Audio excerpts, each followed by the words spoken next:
The president was heckled at a rally a few days after bombing at the White House Correspondents' Dinner, and now even Fox News is asking questions about the war in Iran. For more on this, it's time for a closer look. The president got a rough reception at the White House Correspondents' Dinner last week, as even the crickets in attendance sat quietly, wondering when the jokes were going to start. Trump bombed harder than I did at my first open mic night. In fairness, that's when I was still doing a ventriloquist act with my Mitch McConnell dummy. Mitch, tell everyone what your favorite hobby is. Being alive. That's right. Mitch loves being alive so much that every 9 days he proves he still is. Show him today's paper, Mitch.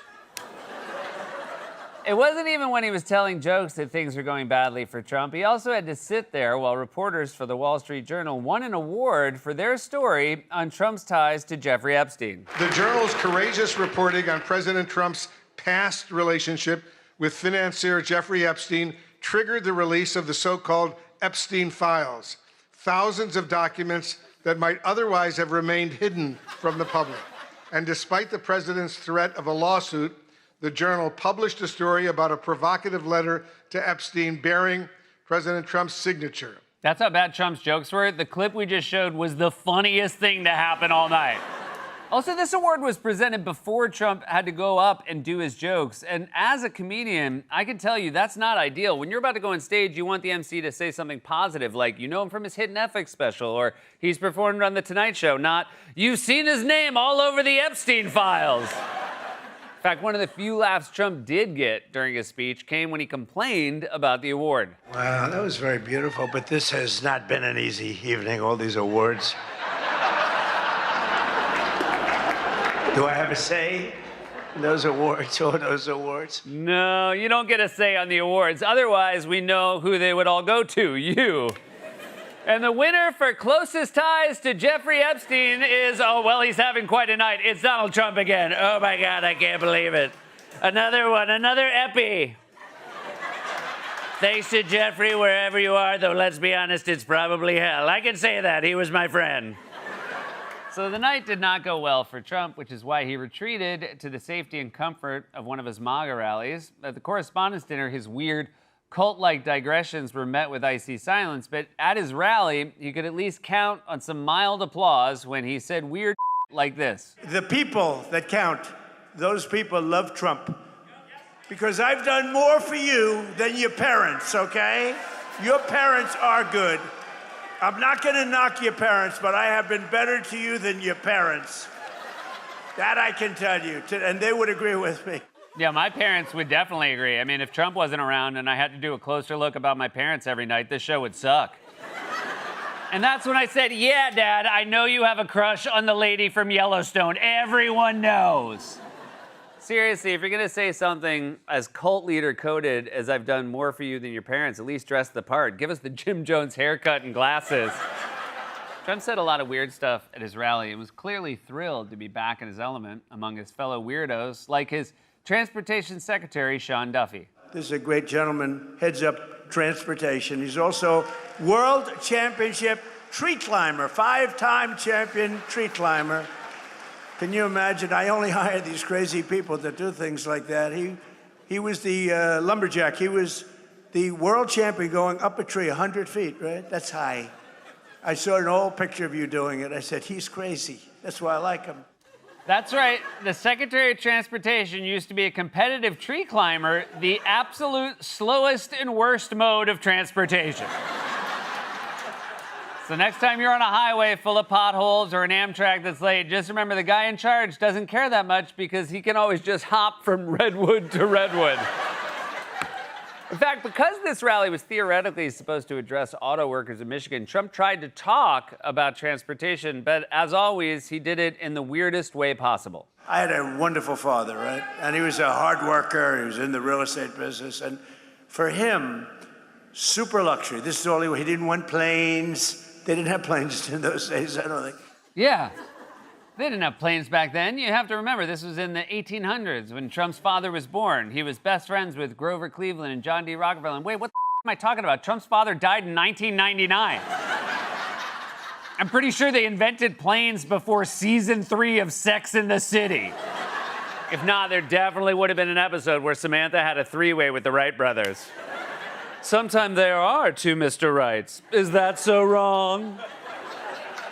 Not a bad Samantha. Not a lot of places to use it, but not a bad one. Now, it's important to remember that Trump's ideas about the history of transportation are all over the place. Remember, this is a guy who once claimed there were airports during the Revolutionary War. The Continental Army suffered a bitter winter of Valley Forge, found glory across the waters of the Delaware, and seized victory from Cornwallis of Yorktown. Our army manned the airport. It ran the ramparts. It took over the airports. It did everything it had to do. Yeah, we all remember the famous Battle of LaGuardia, where Washington and his men crossed from Terminal A to Terminal B and surprised the British Army that was camped out at the Shake Shack. So you think there were airports in the 1700s but no planes until after your father died in 1999? Yeah, back then there were no planes. It was just Cinnabon and Hudson News, and the soldiers couldn't text their wives because their phones died and it was hard to find an outlet. I like how he's moving his head during that speech. Over the rampart and the airport. So Trump needed a reset after the White House Correspondents' Dinner and thought he was escaping into the comfort of his MAGA bubble. But once again, reality interfered when the president got heckled. It was causing tremendous problems for your jobs. But now all of that is changing because I placed historic tariffs on foreign producers and manufacturers, including a 25% tariff on foreign automobiles, something that no other president had the courage to ever do.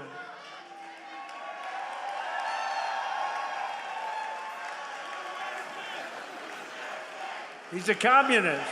He's a communist. Man, if that heckler keeps it up, Trump might have to sit there while he wins an award. Also, if someone calls you a pedophile protector, calling them a communist is not a great comeback. You're covering up for sex traffickers. Oh, yeah? Well, you want the workers to own the means of production, so you burnt.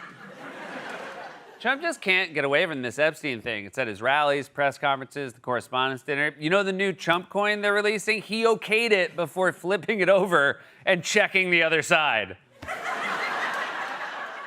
Son of a gun. So Trump, who told it? Somebody should have told me there are two sides. So Trump bombed at the White House Correspondents' Dinner and got heckled at his rally in Michigan. I have to assume things went more smoothly at the funeral for his friend Lindsey Graham, right? President Trump appearing to doze off during Senator Lindsey Graham's funeral at Washington National Cathedral. Some commenters say President Trump appeared to doze off while listening to another eulogy. Trump returned to his seat, at various points struggled to keep his eyes open for the remainder of the ceremony. There's a lot of times it's easy.